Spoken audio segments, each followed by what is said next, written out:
apa sifat-sifat yang dimiliki oleh rombongan ini. Malam keberapa sekarang?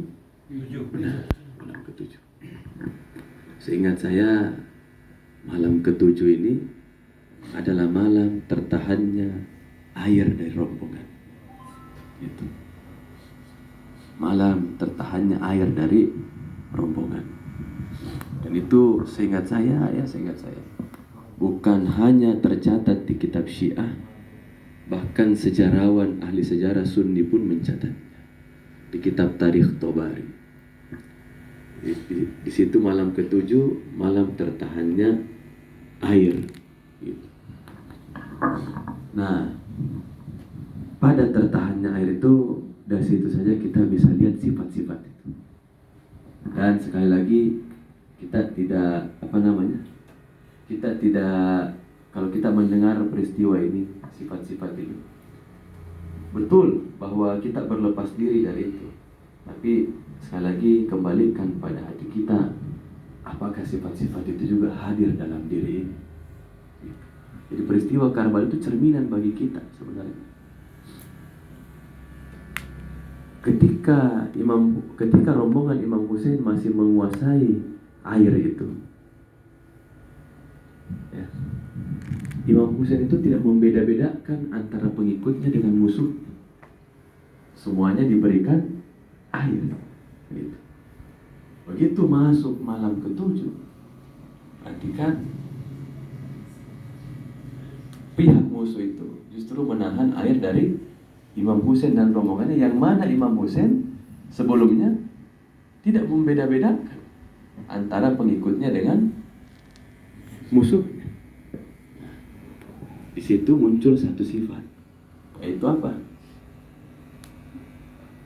Benih-benih kemunafikan, sifat-sifat yang berlawanan dengan Imam Hussein, sifat-sifat yang bertentangan dengan semangat Husainiyah adalah membeda-bedakan sikap. Ini dari satu pelajaran ini saja kita sudah bisa mengukur diri kita. Apakah kita termasuk Husaini atau nauzubillah, pihak yang berseberangan dengan. Jadi Karbala adalah peristiwa yang memanifestasikan nilai-nilai ilahiyah. Bukan hanya sekedar rangkaian cerita, bukan hanya sekedar narasi, bukan hanya sekedar kisah tentang penderitaan. Itu pelajaran pertama. Membeda-bedakan sikap. Atau misalnya, contoh lagi, membeda-bedakan sikap. Kalau yang datang itu naik motor, dengan yang datang itu naik mobil, dibeda-bedakan sikapnya. Itu juga termasuk tidak, yakinlah bahwa sikap seperti itu tidak diridhoi oleh Imam Hussein. Tidak diridhoi. Nah, kenapa Asyura hadir? Kenapa peristiwa penderitaan ini hadir?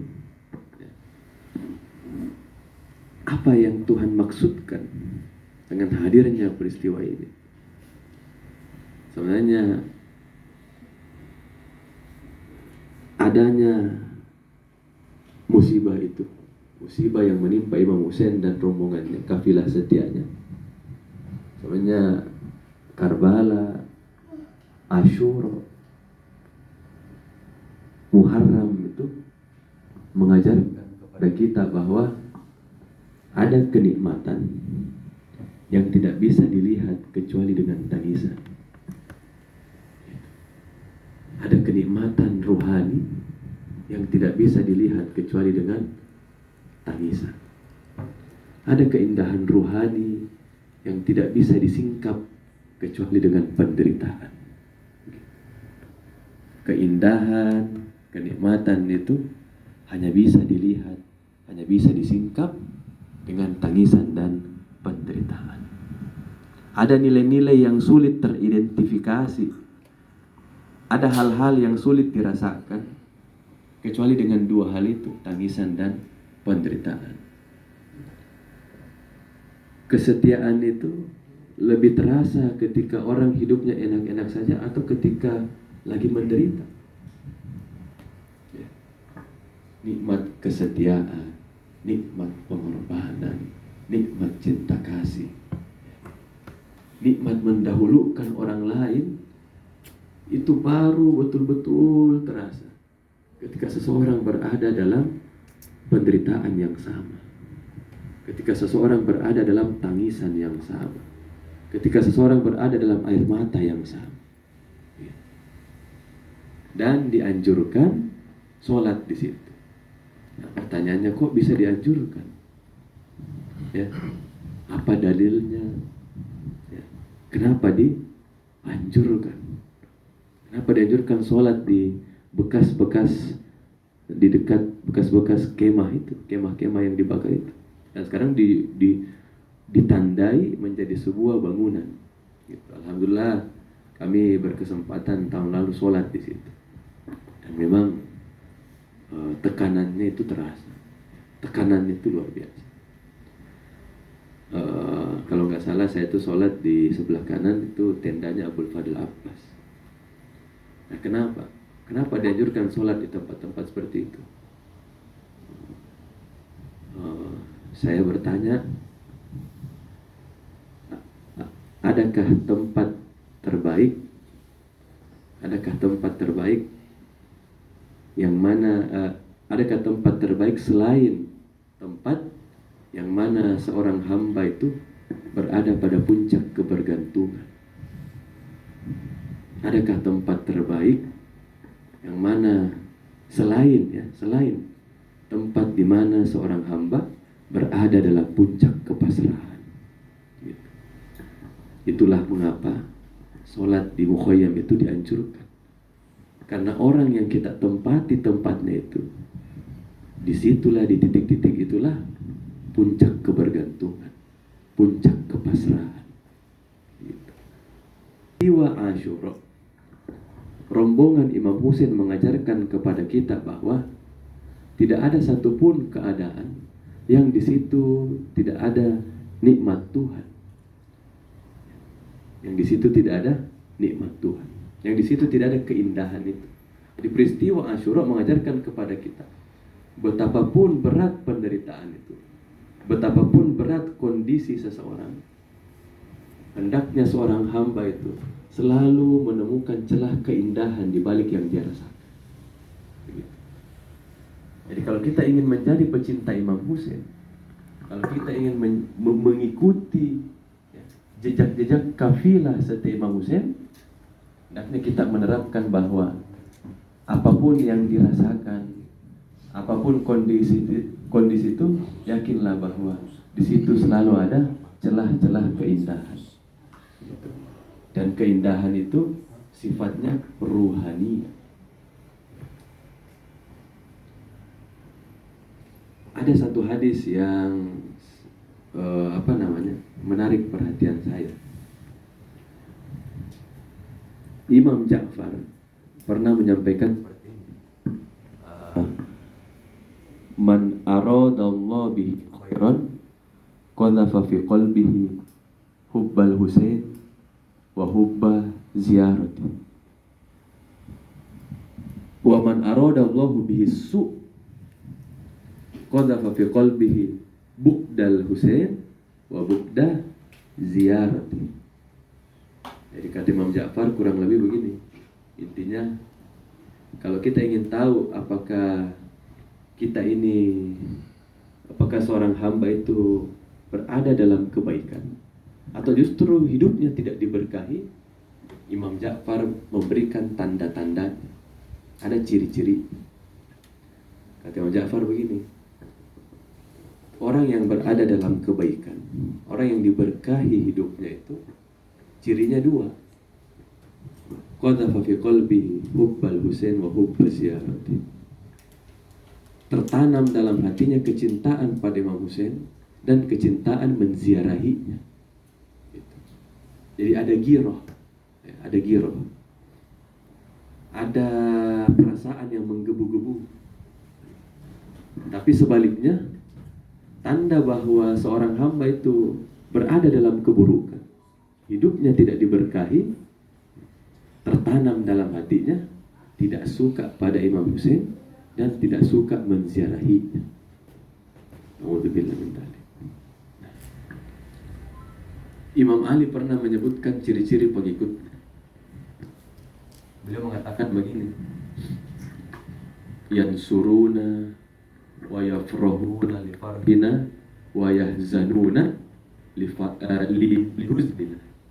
Jadi Imam Ali mengatakan, ciri pengikutku yang sejati, yansuruna, menolong kami, yafrahuna bi farhina, bergembira dengan kegembiraan kami, wa yahzanuna li huznina, bersedih dengan kesedihan kami.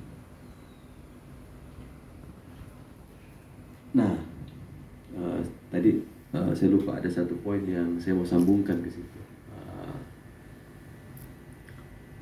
Ada satu poin yang penting sekali. Lupa saya.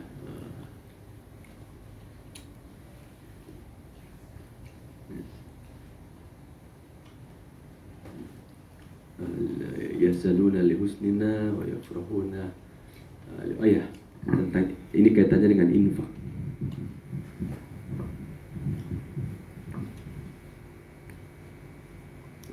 Imam mengatakan bahwa yansurun, menolong kami, dan dalam riwayat lain disebutkan yabdzalun bi amwalihim wa anfusihim, mereka adalah orang yang berkorban dengan jiwanya, dengan hartanya, fina, demi urusan kami.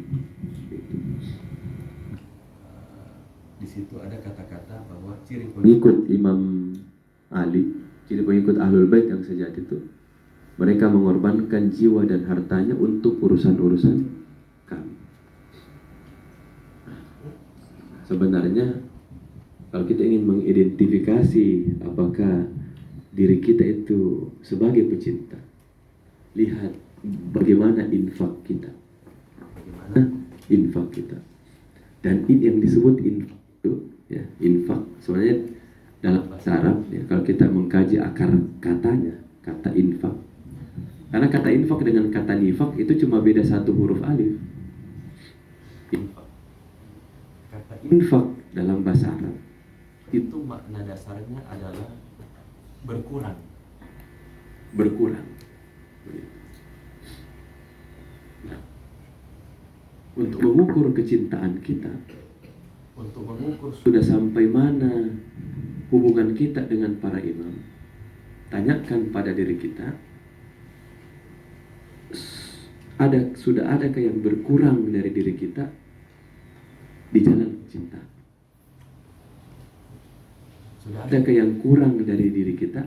Sudah adakah yang diambil dari diri kita di jalan kecintaan? Gitu. Waktu, harta, tenaga, dan seterusnya. Itu kita bisa tanyakan pada diri kita. Dan puncak infak itulah yang berada di rombongan Imam Hussein.